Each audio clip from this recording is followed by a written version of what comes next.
Surely you can't be serious. I am serious. And don't call me Shirley. Come get some.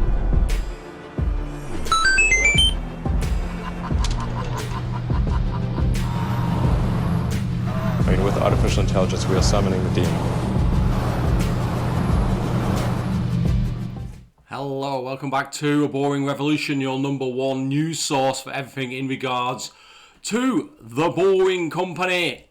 So everyone, I've been away for quite a while, but the amount of news that's piling up about The Boring Company is absolutely stacked high at the moment. However, I have wanted to talk about this particular thread by an ex-user named John Twig. Well worth a follow. Talks about a lot of Tesla stuff, SpaceX stuff, hell of a lot of other things as well, energy storage, and I just think it's a great account. And this particular thread I really enjoyed reading. Now, it's been a good while since I read this, but I thought I'd go through it with you and just kind of examine some of the concepts and kind of key details that I think are really critical for The Boring Company, and how it kind of progresses as a company, becomes the most cost-effective, efficient means of getting round a city when you have a loop network. Even if trains and trams and VTOL and other things and Waymo exist, this will kick the arses. So I'll put the link into this thread in the description, but let's get into it. So first of all, a little bit of a light joke there. Obviously, they've not solved traffic yet. You know, the question is, will they actually ever solve traffic in certain places? But I think that it definitely has a good shot at significantly reducing traffic to the point where, for most people, it's not really a going concern for them. So let's start. So some people, when they see what the Boring Company are doing, decry the system as cars in tunnels. Well, guess what, people? That's exactly what it is. But the car is extremely good at what it does, extremely useful for many people, that they have a car, access to a car, that they have highways going to where they need to go. And it really is, after 100 years now, just over 100 years, the best way to get around, by putting all that in a tunnel where you're protected from weather and where you've got like conditions that are specific to what you need. That is really an excellent combination. And they claim that trains are much better. So, as you know, I like trains. Trains are great. But to build railway lines and to do it properly and to build the rolling stock and to electrify it, it's not the cheapest way to go. And a lot of the times you're getting off a train and then you're having to walk, 2 miles, or get a taxi. So it doesn't really complete that last mile solution. In this post, I'm going to look into the tunnels to find a whole train of first principle improvements, good pun, that add up to shockingly virtuous boring tunnel system. Let's go here. So the boring beginning. At the moment, the Boring Company employ mainly Model Y cars with drivers to transport passengers around the LVCC. So I've talked about this many times before. This is a temporary measure. This is what's going to get past the regulators at this early stage. It works. The recent CES show, this system moved over, I believe, around 84,000 persons during that event cycle. So it already works. It already provides a convenient service to a lot of people, and that's what people want. They want something that's convenient. They don't want to be waiting 15 minutes for a train, or turn up and the train is full and they have to stand for 20 minutes. This is very convenient, it's efficient, it works, but the obviously having a driver is not ideal, and we want the driver to go away, and that is what will happen at some point in the next 2 years. I absolutely guarantee it. I'll say it here now. In 2 years' time, this system will not have drivers. It will be driverless. Just based on what we've seen recently, we know that's going to happen. Especially with FSD 12.4.3, I believe. The advantages we know about already are that the cars will be able to travel point to point without traffic intersections or pedestrians or other traffic getting in the way. So what I really liked about this particular thread was all those little tiny details that I've talked about in 15 different videos, all combined into a nice compact thread, no waffle, always gets to the point, and it's just great to see or read someone else with almost identical opinions to what I have. And I don't know if he's pulled that out of my videos or he's come to that through his own independent thoughts, but either way, it's fantastically worded. So the fact that you've not got intersections, the fact that you've not got, roundabouts or junctions or things like that just makes the whole system much more efficient, because there's no stopping and starting if it's run correctly. Obviously, if you continue to add excessive amount of vehicles into the system, that potentially could lead to some issues, but I really don't think the Boeing company is going to do that. When large conventions are on, it can take an hour to travel by taxi from a nearby hotel to LVCC. Very, very true. Just a little tidbit of information as well. The Boeing company, which I'm going to be talking about in a future video, hopefully this week. I'm going to really focus my time on making more videos in March and the rest of April as well. But they're basically just about to start on a new tunnel linking Central Station at the convention centre to the Virgin Hotel, or just near the Virgin Hotel, going towards the airport there and the university. So that's a kind of tidbit of information. We'll do a video on that very, very soon. So, if you're in the process, you need to get to the conference centre and you take a taxi, it can take, 45, 50 minutes. That's too much.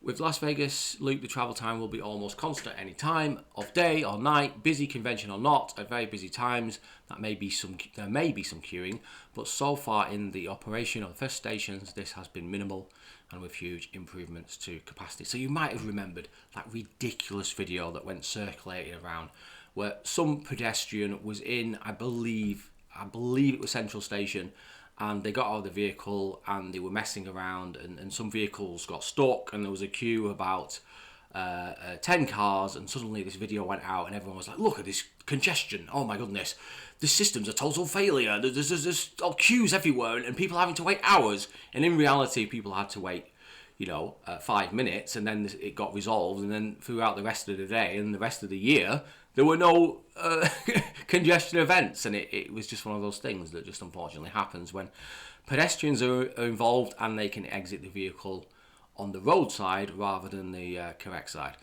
So first principles, Elon Musk always thinks in first principles, as he should, and as we should as people as well. Whenever you're encountering a problem, how many atoms physically and electrons power do we need to achieve the work that we want to do?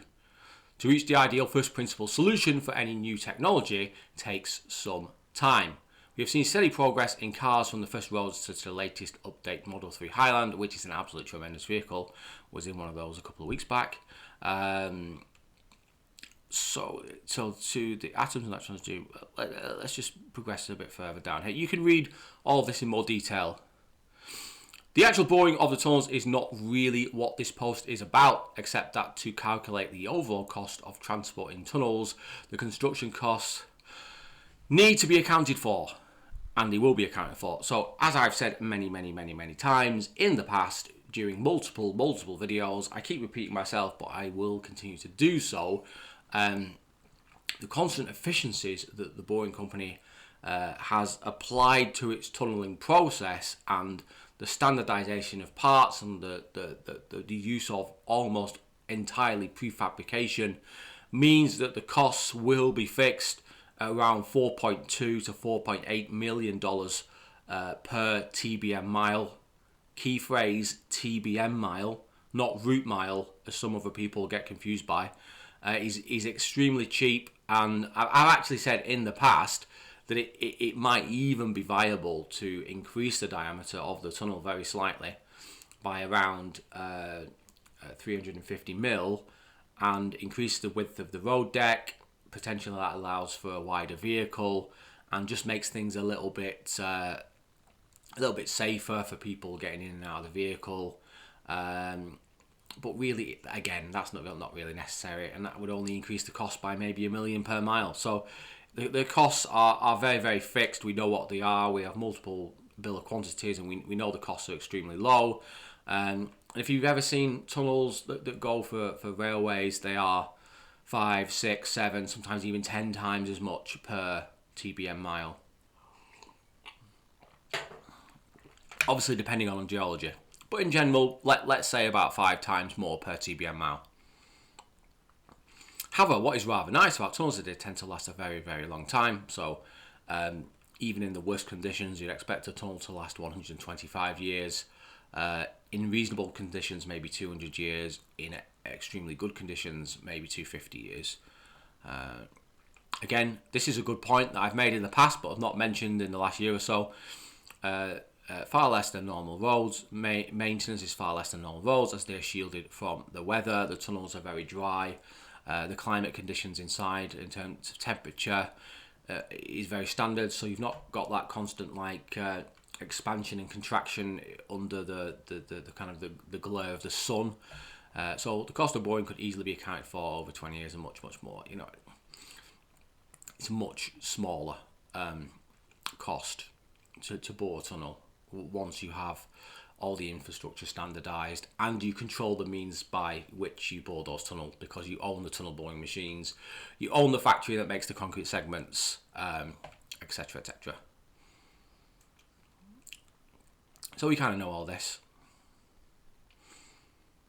So as I've said a million times in the past, I think some of the targets the boring company are throwing out there are a little bit ambitious, but it's very, very feasible that Proof-Rock 4, maybe even Proof-Rock 5, will be hitting that 200 meters per day mark. And if you have multiple machines, you could very easily be doing multiple miles per week, theoretically, if you had quite a few machines and they were all lined up in series.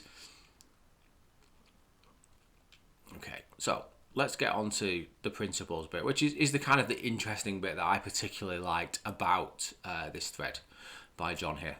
Now, below, for the actual factors that we can consider using first principles, just like in electric cars already, where a lighter car allows for a smaller battery, we really like that, and that process continues from now for another 30 years, constantly making vehicles lighter and more compact and reducing the battery size. Reducing the volume and the weight of the battery, etc, etc, which in turn allows for an even lighter car. Many of the factors also compound together for even bigger improvements. Compound, do not forget the tyres. We are taking first principles through and through here. Safety. The first principle that Tesla aimed for when designing building cars is safety first. They've always aimed for that. That's why FSD is such a safe system. That is why the airbags in the car and the way the Tesla vehicles brake and react as well in accidents, the seat belts tighten, that kind of things. Safety is number one to them. Some people might go out there and try and claim otherwise, but really they don't know what they're talking about, or they are attempting to short the stock, and they'll pay for that in the future. So good luck for them when they declare themselves bankrupt. But the truth is, safety is number one priority for Tesla. That is a lot of weight, and a very large factor in that weight is safety. As we begin to explore why a Tesla car is so heavy, it will quickly become apparent that if we think first principles all the time, and we think tunnels, then our ideal tunnel vehicle might be a little different to a Model Y. So what in reality is going to happen is there's going to be another refresh of the Model 3 and the Model Y, where those vehicles become much more affordable, and then we'll have our compact car as well, which is going to come in the next 2 to 3 years or so. And on the back of that compact car, there'll be lots of other vehicles built. I've always said, right from the beginning of this channel, is that the Boring Company needs its own kind of vehicle, minibus style vehicle. And I think that will be built on the compact platform. But even without that vehicle, all the numbers still add up, and it is a lot more efficient in terms of cost to move, one person 1 mile in a boring loop system than using, say, the metro system or even just a tram system. The Liebuttel, the boring shuttle. What form will the ideal boring shuttle vehicle take? Now, it's a good debate to be had whether that should be, 6 seats or 8 seats or 10 seats. In reality, it's probably a mixture of all three, and some Tesla vehicles as well, since they'll still be knocking around. And some people might want to sit on their own. Some people might want to, pay 50% less and sit with 7 other people. It just depends on how you want to play it. But it probably, I might be going back on what I've said in the past here, but I'm thinking somewhere in the region of 8 to 12. But again, you could work this system with just vehicles that have 2 seats. It is very doable just to do it like that, and with less weight becomes greater economies. With drivers not ideal for mass transport, for rapid creation of several different vehicle body shapes and sizes. And I'm guessing they'll use stainless steel panels for that. Some people want to travel in style and book a sleeper unit to travel overnight, while others will say calculate maximum efficiency possible. With some good points in here. So the van format clearly has huge advantages over a Model Y, with driver, as Model Y would likely be limited to 3 passengers most of the time. But like I say, when FSD fully utilises, they'll probably put someone in that seat, so you'd have 4. There is a downside of a van-shaped buttle or bus: much higher drag and resistance. There's ways that you can kind of reduce that additional cost that comes with the higher drag coefficient, and I'll explain them in a short while. The good news here is that the drag has a much lower effect at lower speeds. It will not travel at 80 miles an hour around city systems. So again, another really, really key point that needs to be said, which sometimes I don't say, is that in systems like Las Vegas, where you've got stations every 800-900 meters, and sometimes it's even closer than that.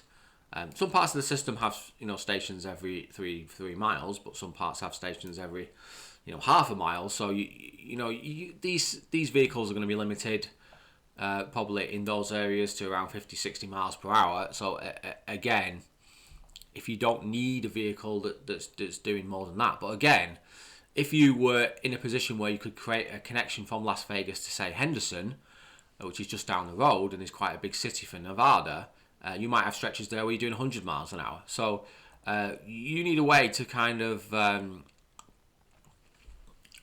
either overcome this increased drag coefficient or find another efficiency which kind of cancels this out. And one of the ways I've suggested that in the past is to have very low resistance, low rolling resistance tyres, and to also use as the road deck in places. I have to be very, very clear how I kind of phrase this, because people get upset in the comments. In certain places, not on corners, and maybe in phases.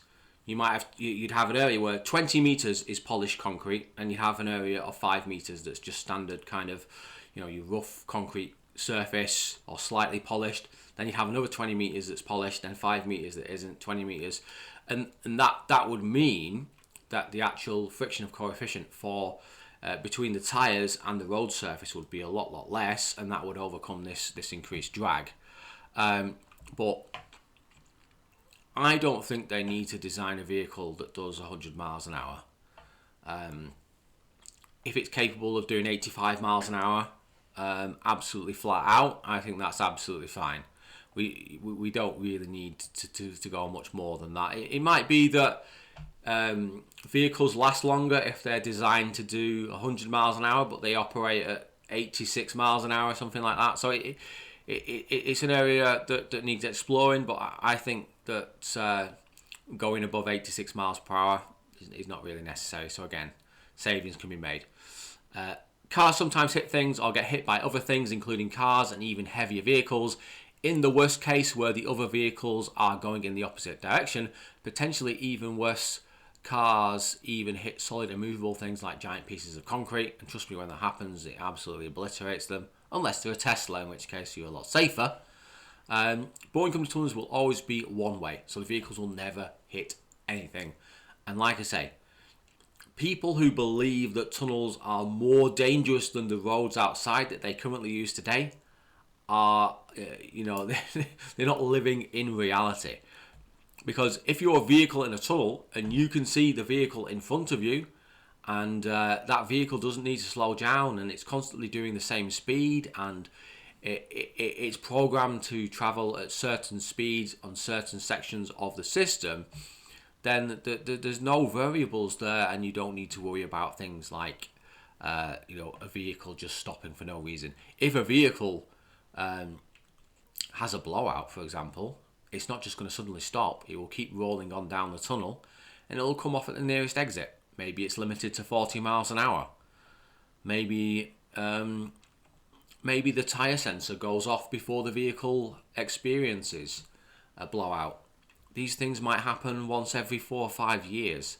So it's not something that we need to really consider as a massive problem, and just accept that maybe it does happen. But when it does happen, no one gets injured anyway, so who cares? With almost no chance of any significant impacts beyond Boring Company vehicles, the Boring Company vehicles can be made much lighter.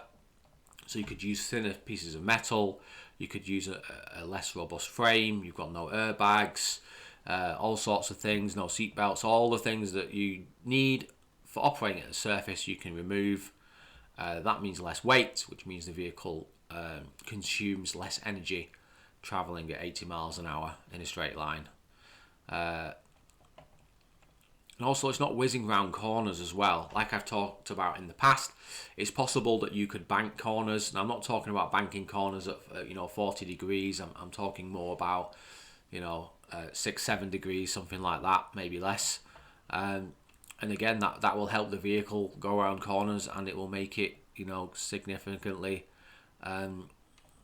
You need significantly less reinforcement or less robust suspension elements. You could really just install a very, very basic suspension because you're not whizzing it around corners. And you could even slow it down for corners. You could have it where the vehicle slows to 40 miles an hour when it goes around a corner. If that means that vehicle lasts longer, then it's probably worth doing. Tesla cars are incredible racing machines, even the base model of the new Highland Model 3. And also you can make the corners so that the actual radius of that corner is quite a large radius, rather than it being 70 meters, it could be 150 meters. So going around that corner would be fairly easy, even for the worst suspension vehicle that's available on the market. Acceleration, deceleration, bootles or buttles, however you want to pronounce it, will never encounter the head throw back to the headrest acceleration.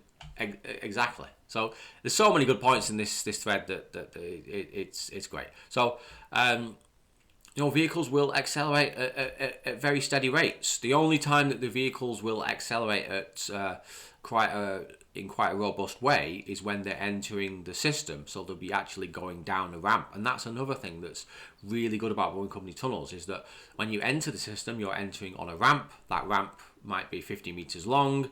It's a 1 in 20 gradient. You're going downhill, gravity's assisting you, you're giving it lots of power, getting up to 70, 80 miles an hour, whatever you need to be. Maybe in that part of the system you only need to get up to 50 miles an hour. So you get up to 50 miles an hour very, very quickly, and then you merge into the tunnel, and then you just maintain the speed. The only time you're really slowing down is when you're coming up to a corner. That'll all be programmed in. You'll begin decelerating 100 meters prior to getting to that corner, and then you'll maintain 30 miles an hour, 40 miles an hour around the corner, and then you'll slowly accelerate over a period of 150 meters back up to 70, 80 miles an hour.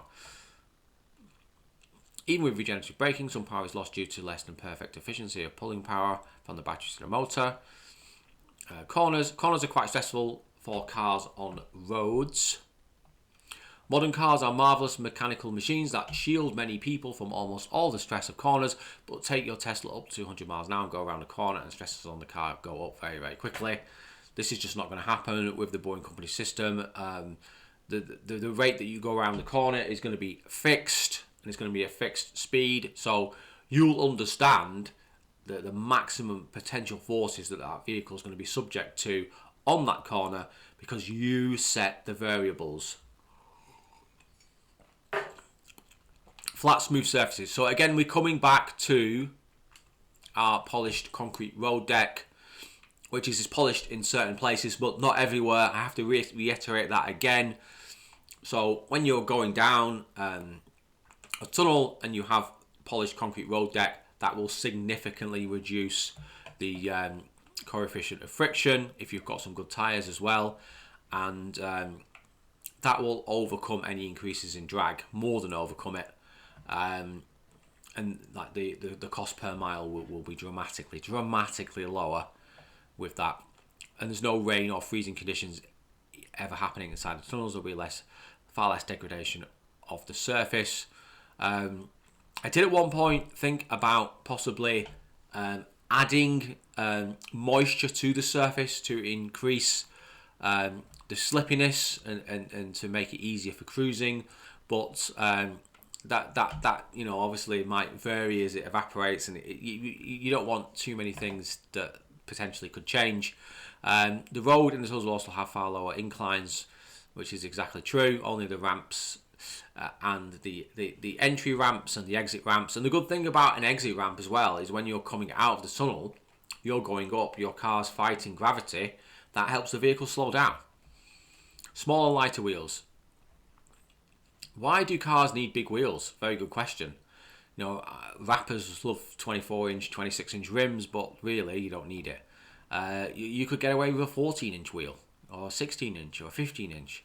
It is for the pumps and bumps, fast acceleration performance, and makes the ride smoother over bumps.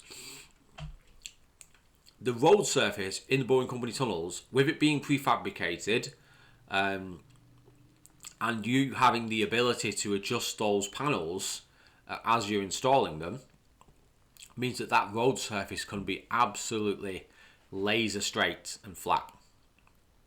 And if you polish it as well before you install it, even better. I mean, you could have it flat to the extent that you know it might not vary over a distance of a mile. If you really wanted to do it like that, it could be so flat that it would be, you know, you'd have to use some kind of laser level to determine where the bumps were. Tyres. Like the wheels, tyres can be smaller for the same reasons, but there is more if we remember we have less acceleration, less cornering, and no water on the driving surface.